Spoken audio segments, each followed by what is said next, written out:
Development का aspect जो है क्लास में कैसे आप डेवलप कर सकते हैं, तो देखो क्या होता है कि हमारी आदत होती है चाय की थड़ी पे बात करने की।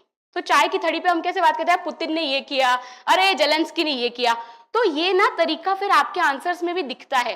तो इसलिए अपना पीयर ग्रुप जो है, जो अपने साथियों का ग्रुप है, वो ऐसा रखें जो आपको बातचीत में अदब सिखाए। एक फॉर्मेलिटी होती है ना, औपचारिकता, एक प्रोफेशनलिज्म आपकी बातचीत में आए। प्रीलिम्स आने लगेगा तो 6 महीने पहले, मैं मानती हूँ अगर आप फाउंडेशन के स्टूडेंट हैं तो आप जनवरी से जो है अपनी प्रीलिम्स की प्रिपरेशन स्टार्ट कर दें, क्योंकि फर्स्ट प्रीलिम्स में ना थोड़ा जोर आता है। फर्स्ट प्रीलिम्स में आपको डायरेक्शन नहीं पता होती, थोड़ी गलतियां भी करते हो, सीखते भी हो, समझते भी हो। तो जनवरी से आप अपना प्रीलिम्स स्टार्ट करें। कैसे करना है, 1 बाय 1 सब्जेक्ट उठाएं, उस सब्जेक्ट की स्टैंडर्ड बुक और अपनी कॉपी को प्रिपेयर करें।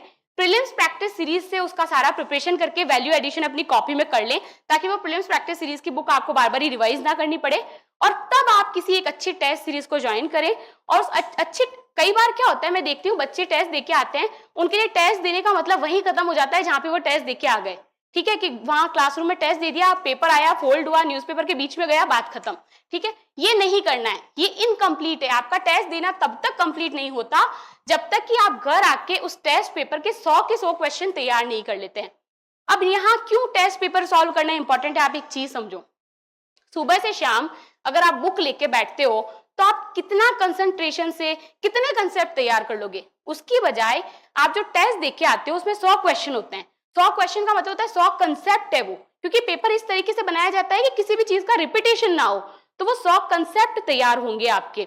तो मैं हमेशा यही कहती हूँ कि ह्यूमन, अब आप जिंदगी में पीछे मुड़ के देखें, आपको वो चीजें याद है जहां आपने गलतियां की, क्योंकि ह्यूमन ब्रेन की ये टेंडेंसी होती है, जहां वो गलत करता है वहां वो रुकता है, सोचता है कि मैंने क्या गलत किया।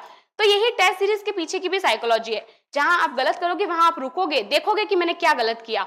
और मैं हमेशा मेरे साथ वालों को यही कहती हूँ कि वो गलती जो आप टेस्ट सीरीज में कर चुके हो, उसको दोबारा टेस्ट सीरीज में गलत करना या टेस्ट वो फाइनल एग्जाम में गलत करना, ये महापाप है। गंगा से भी ये पाप नहीं धुलेंगे। तो ये पाप ना करें, टेस्ट सीरीज से सीखें, उसका वैल्यू एडिशन करें, और वहां ये गलतियां जो हो सकती है, जो मैंने पहले 2 टेस्ट पेपर्स में की थी, जो फाइनल पेपर्स में की थी 2020 और 2021 के प्रीलिम्स में, मैंने टेस्ट नहीं लिखे थे। मतलब मैंने एक भी टेस्ट नहीं दिया था। आप सोच सकते हैं 2 बार आप प्रीलिम्स देने जा रहे हो, आपने एक भी टेस्ट नहीं दिया, किसी भी प्रीलिम्स में टेस्ट ही नहीं दिया। फिर इस बार प्रीलिम्स में थोड़े टेस्ट दिए तो चीजें सुधरी। तो ये टेस्ट सीरीज की इंपॉर्टेंस है। ये प्रीलिम्स आपने किया, अब ना आप देखेंगे कि अभी कल परसों ही सर ने अनाउंसमेंट की, मुझे ध्यान पड़ा कि सर ने एक ऐसा सिस्टम डेवलप किया है कि हिंदी मीडियम का कोई भी बच्चा जिसने प्रीलिम्स अगर निकाल लिया हो, वो प्रीलिम्स निकलने के बाद दिल्ली आए, दिल्ली में उसका रहना, खाना, पढ़ाई, एवरीथिंग, मतलब अस्मिता जो एक स्कीम है तो उससे अलग एक स्कीम और सर लेके आए हैं। तो आपको कुछ भी नहीं करना, आपको प्रीलिम्स निकालना है। मतलब इतना तो आप एक अगर ब्यूरोक्रेट बनने जा रहे हैं तो इतनी जिम्मेदारी तो उठाएं कि हम प्रीलिम्स निकाल ले, तो एक सीरियस एस्पिरेंट के तौर पे अपने आप को पेश कर सके। तो प्रीलिम्स निकालो, दिल्ली आओ। फिर मैं जैसे ये कहती हूँ मेंस मेंटरशिप, मुझे कोई पूछता है मेंस मेंटरशिप का क्या रोल है, तो मैं ये कहती हूँ मेंस मेंटरशिप का रोल ये है कि एस्पिरेंट का प्रीलिम्स निकले, मेंस निकलेगा या नहीं निकलेगा ये एस्पिरेंट का हेडेक, ये मेंस मेंटरशिप वालों का हेडेक है। तो वो आप पे इतना काम करेंगे वहां पे कि आपका मेंस जो है, अगर आप एक्चुअली वहां पे फॉलो करते हैं तो वो निकलेगा। वो कैसे निकलेगा, क्या प्रोसेस रहता है, वो मैं थोड़ा सा आपको यहाँ समझाती हूँ कि मेंस मेंटरशिप का एक शेड्यूल मिलता है आपको, उस शेड्यूल के अकॉर्डिंग टेस्ट होते हैं, उसमें प्रॉपर सब्जेक्ट वाइज टेस्ट होते हैं। तो 2 तरीके से टेस्ट चलते हैं वहां पे। एक तो डेली प्रैक्टिस आंसर होते हैं, क्वेश्चन आंसर फॉर्मेट में आपको मिलते हैं 20-20 क्वेश्चन। तो वो 20-20 क्वेश्चन मिलेंगे, तो लगभग आप जब पूरा मेंस कंप्लीट होने का आएगा तो 900,000 क्वेश्चन जो है आपको क्वेश्चन आंसर फॉर्मेट में वहां मिलेंगे। तो वो हो गया। उसके बाद में दूसरा आपकी टेस्ट सीरीज चलेगी।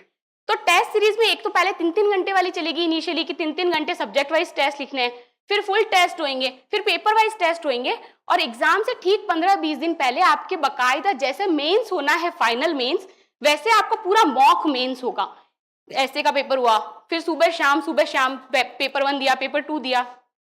ये प्रोसेस इतना जटिल होता है ना कि आपके हाथ सूज जाते हैं अगर आपने पहले आंसर राइटिंग नहीं की होती है तो मॉक मेंस में अगर आप ये सब चीजें फेस कर लेंगे। मुझे याद है कि मैंने आंसर राइटिंग नहीं की थी ज्यादा, तो मैं जब मेंस देख के आती थी फाइनल मेंस, तो मेरा हाथ पूरा सूज जाता था।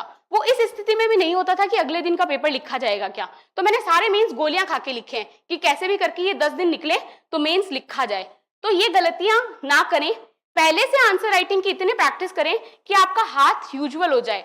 वहां आपको ना इतना टाइम नहीं मिलता है कि हम जो यहाँ पे करते हैं फाउंडेशन में कि क्या बॉडी हो, क्या कंक्लूजन हो, क्या इंट्रोडक्शन हो, तो वहां पे इतना टाइम नहीं होता है। वहां पे आप क्वेश्चन पढ़ते हो और लिखना शुरू करते हो।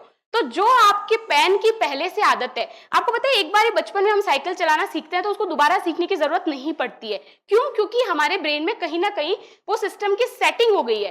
तो जो आपका पेन जो है मॉक में लिखेगा, वो आपके पेन की सेटिंग हो जाएगी वहां पे। वो आपका, आप भूल जाओगे चीजें बट आपका पेन नहीं भूलेगा कि वहां पे आपको क्या लिखना है। क्योंकि एग्जाम हॉल में 3 ही चीजें जाती है, आप, आपका दिमाग और आपका पेन। तो मैं अक्सर मेरे साथ वाले लोगों को कहती हूँ कि ये जितनी परिस्थितियां हमें यहाँ डिस्ट्रैक्ट कर रही हैं, ये जितने लोग हमें यहाँ डिस्ट्रैक्ट कर रहे हैं, वो सारे लोग जो ऐसी परिस्थितियां बनाते हैं कि हमारा सिलेक्शन ना हो, या वो सारी परिस्थितियां जो ऐसी प्रतिकूल होती है कि हमारा मेंस ना हो, ये सब बाहर रह जाता है। वो सारे बहाने जिनसे हम अपने आप को शील्ड करते हैं कि मेरा तो इस वजह से नहीं हुआ, वो बहानों की चादर ओढ़ना बंद करें। मैंने शुरुआत के दोनों प्रीलिम्स में यही किया, मैं वो कारण ढूंढती थी कि मेरा क्यों नहीं होगा। अच्छा, इस बार तो मैंने ये नहीं पढ़ा इसलिए मेरा नहीं हो सकता। तो एग्जाम से पहले गिव अप करने की जो टेंडेंसी होती है उसको छोड़ें। तीसरे प्रीलिम्स में मुझे लगता है एक बहुत बड़ा रीजन ये रहा कि मैं साइकोलॉजिकली इस डायरेक्शन में थी कि ये प्रीलिम्स कैसे भी करके निकालना ही है। और पहले 2 प्रीलिम्स में मैं साइकोलॉजिकली इस पोजीशन में थी कि अपना प्रीलिम्स निकल भी जाएगा तो अपन मेंस के लिए तो तैयार है ही नहीं, अपन तो अगले साल देंगे 1 साल पूरा पढ़ के। वो 1 साल कभी नहीं आएगा, एक पूरा साल आपको पढ़ने के लिए कभी नहीं मिलेगा, क्योंकि इस एग्जाम के साथ जिंदगी का एग्जाम भी चल रहा है आपका। तो कब आपकी पर्सनल लाइफ में, कब आपकी सोशल लाइफ में कुछ ऐसे इवेंट्स हो जाए जो नॉन मॉडिफाइबल हो, जिन पे आपका कोई कंट्रोल ना हो। इसलिए जब जो मौका मिले पढ़ने का उसको वहां पे पढ़ें और प्रीलिम्स निकालें, कैसे भी करके प्रीलिम्स निकालें और मेंस मेंटरशिप का हिस्सा बने। उसके बाद वो मेंटर्स का हेडेक है, वो आपकी कैपेसिटीज को पहचानेंगे, वो आपकी स्ट्रेंथ को पहचानेंगे, कहाँ पे काम किया जाना चाहिए। जैसे मेरे साथ कई एरियाज पे वर्क किया गया, ऐसे पे मेरे साथ वर्क किया गया, क्योंकि ऐसे में मेरे साथ कंटेंट का इश्यू नहीं था, मेरे साथ इश्यू था स्ट्रक्चरिंग का। मैं ना, जो होता है पीछे पेपर वर्क करना कि पहले हम आउटलाइन बनाएंगे कि कैसे ऐसे को लिखा जाना चाहिए, क्या इंट्रोडक्शन होगा, फिर मेन पॉइंट्स क्या होंगे, क्या कंक्लूजन होगा, तो मैं वो नहीं करती थी क्योंकि वो करने में मेंटल वर्क करना पड़ता है, तो जोर आता है, तो मैं वो नहीं करती थी। तो उसके लिए मेरे साथ ये किया गया कि मुझे जब भी मैं ऐसे चेक कराने जाती थी, सर बोलते थे मैं ऐसे तो तुम्हारा बाद में पढ़ूंगा, पहले ये बताओ स्ट्रक्चरिंग कैसे की। तो जो पीछे के 3-4 पन्ने वो चेक करते थे कि मैंने पॉइंट्स बनाए या नहीं बनाए, तो उससे मेरे ऊपर हमेशा एक दबाव रहा कि मुझे अच्छी स्ट्रक्चरिंग करनी है, और फिर इस तरीके ऐसे तैयार हुआ। और कहीं ना कहीं मुझे लगता है कि मेंस मेंटरशिप में भी वो आपके ऊपर मेहनत जितनी करेंगे, उतनी ही मेहनत आपको अपने आप पे भी करने की जरूरत है। तो मुझे लगता है 2 एग्जाम्पल मैं यहाँ पे आप लोगों को बता सकती हूँ कि वो मेहनत आप अपने आप पे करते हैं तो कैसे फायदा होता है। एक तो सबसे पहले, जैसे मेंस मेंटरशिप के जो हमें क्वेश्चन आंसर मिलते थे, उसमें एक था जेम्स वेब टेलीस्कोप का क्वेश्चन था। तो वो जेम्स वेब टेलीस्कोप क्या होता है, इसका क्या इंपॉर्टेंस है, ये सब उस क्वेश्चन में था। तो मैं हमेशा जब मैं पढ़ती हूँ, मैं बहुत धीरे पढ़ती हूँ, मेरे को हमेशा है कि कंसेप्ट बिल्ड करके पढ़ो, भले 60-70% पढ़ो।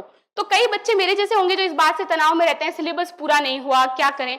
पूरा होना इंपॉर्टेंट नहीं है, जितना किया, क्या आपको वो आता है, वो आपको कितना आता है, क्या आप उससे किसी भी क्वेश्चन को आंसर करने में कैपेबल है क्या। जैसे विकास सर क्लास में कहते थे, कोई भी टॉपिक को ऐसे पढ़ो कि उसको बंजर कर दो। बंजर कर दो का मतलब है कि पूछो तुम्हें क्या पूछना है, इस मोड में रहना, आओ तुम पूछो तुम्हें क्या पूछना है। तो वैसे अपने टॉपिक्स को प्रिपेयर करें। तो जेम्स वेब टेलीस्कोप का जो क्वेश्चन था, उस क्वेश्चन आंसर में, उसमें ना उसका डायग्राम नहीं बना हुआ था। तो मुझे लगा कि अरे ये तो डायग्राम ही नहीं है उसका। तो मैं तुरंत गूगल किया, मुझे याद है मैंने उसके पेपर के ऊपर ही जो है ड्रॉ कर दिया था कि ये जेम्स वेब टेलीस्कोप है, प्राइमरी कैमरा यहाँ है, सैटेलाइट का रडार यहाँ पे है, ऐसे ऐसे सब कुछ लिख के। फाइनल हमारे मेंस में जेम्स वेब टेलीस्कोप का ही क्वेश्चन आया, लेकिन क्वेश्चन का जो कंटेंट था, जो डिमांड थी, वो उस क्वेश्चन से डिफरेंट थी जो उसमें थी। क्वेश्चन जेम्स वेब टेलीस्कोप का ही था, पर अलग तरीके से पूछा गया था। अब कंटेंट तो वहां याद नहीं आया, पर वो डायग्राम जरूर याद आया कि वो जो डायग्राम हमने बनाया है। तो मैं ये कहूंगी कि मेंटरशिप के साथ अपने आप पे भी मेहनत करें। यूपीएससी को क्या चाहिए, सबसे पहले हमें ये जानने की जरूरत है यूपीएससी को क्या चाहिए।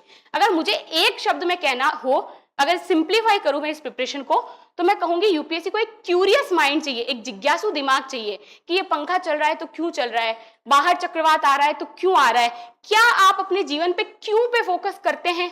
क्योंकि क्यों का मतलब होता है एनालिसिस करना। एनालिसिस का मतलब होता है जितनी भी घटनाएं हो रही है, क्या आप उसका पॉजिटिव और नेगेटिव ये देखने को तैयार हो? क्या आप अपना दिमाग चलाने, क्योंकि अल्टीमेटली आपको ब्यूरोक्रेसी में जाके भी यही करना है, आपके पास दो पक्ष होंगे, उसका आपको एनालिसिस करना है, कौन सा बेटर है, कौन सा नहीं बेटर है, और उनके बेसिस पे क्या डिसीजन लिया जाए। तो अपने आप में एनालिसिस की कैपेबिलिटी डेवलप करें, और वो एनालिसिस की कैपेबिलिटी कैसे डेवलप होगी? धीरे धीरे डेवलप होगी। जैसे जैसे आप करेंगे, जीवन में भी अगर कुछ घटनाएं हो रही है तो कई बार क्या होता है अपन गिव अप कर देते हैं, उसकी बजाय शांति से बैठें, उनका एनालिसिस करें कि चीजें जो गलत जा रही है वो क्यों जा रही है। और एनालिसिस में ना दो बातों का विशेष रूप से मैं कहूंगी ध्यान रखें। पहला, ये खुद के साथ मक्कार ना हो। मुझे लगता है एक सीरियस एस्पिरेंट के तौर पे मुझ में अगर कोई एक क्वालिटी रही होगी तो वो रही होगी ईमानदारी। मैं हमेशा अगर मुझे नहीं आता है तो मैं उस मोड में रहती थी कि नहीं आता है, ये नहीं पढ़ा है, ये मैं नहीं कर पाऊंगी। क्यों? क्योंकि मैं इस चीज को एक्सेप्ट करने के लिए तैयार थी कि ये अपनी वीकनेस है, ये हमसे नहीं हो पाएगा। और जो मैंने अगर कह दिया कि सर मैंने ये पढ़ लिया है, तो मैं हमेशा रहती थी कि सर मैंने ईमानदारी से पढ़ लिया है। तो खुद से मक्कारी ना करें। मेरे घर से फोन आता था रोज रात को, तो वो मुझे पूछते थे कि कितना पढ़ा, कैसा रहा दिन।